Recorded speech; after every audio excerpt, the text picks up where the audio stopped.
Hans Losa Moten, Bo Nilsson, Harold Houseman, Princess Sophia, the Prime Minister, the former Prime Minister, my friends there in Sweden.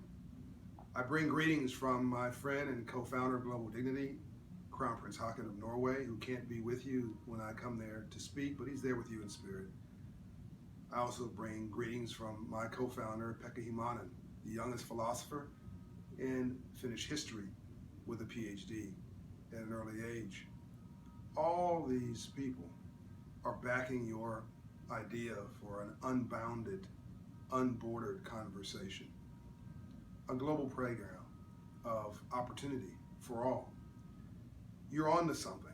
You see, I am an entrepreneur, and I know how transformational entrepreneurship is. I know a little bit about the topic. I built a global organization called Operation Hope, which is now transforming lives with 2.6 million clients, $2 billion in investment, 30,000 volunteers, and opening an office a week, raising credit scores, creating entrepreneurs, creating small business owners, giving people a hand up and not a handout, and in schools teaching Hope Business in a Box Academy, giving kids a course in financial literacy, a course in entrepreneurship, businesses they can start for $500 or less, a pitch event in the kids' auditorium, think Shark Tank for kids. If they win, a bank account, a mentor, a role model, a way to measure success. And what we're building is not just entrepreneurs, we're building leaders. Look, the problem in Europe is jobs. The tensions we're seeing in Paris are the tensions in the suburbs of young immigrants who don't have jobs, young men and young women who don't have jobs and don't feel when they apply to traditional jobs in traditional France that they're going to be considered. So they need to create their own job. When you can't get a job, create a job.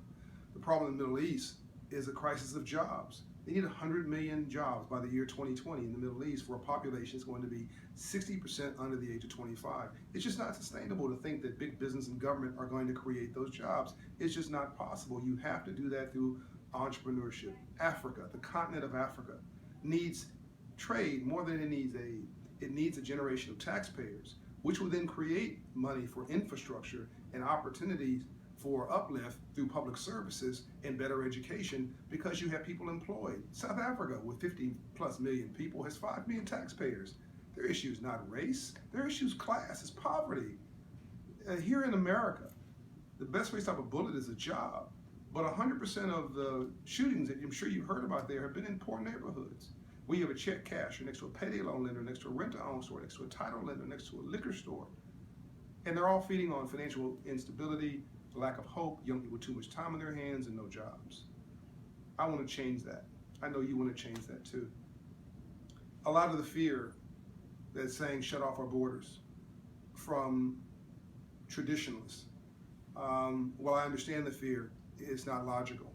You're going to shut off your customers. You're going to shut off your innovation. You're going to shut off the consumer spending growth that is going to drive your nation. You grow by opening up, not shutting down. That is a lesson we need to learn again here in America, the most ethnically diverse country in the world, the largest economy in the world. The two places in America that are the most diverse are the most economically prosperous, California and New York. But we're losing our storyline, we're forgetting what we're about, and we're going back to positions wrapped in fear. All of what's going on in the world right now is based on fear. And I'm glad to come to Sweden to bring a message of hope. I'll see you soon.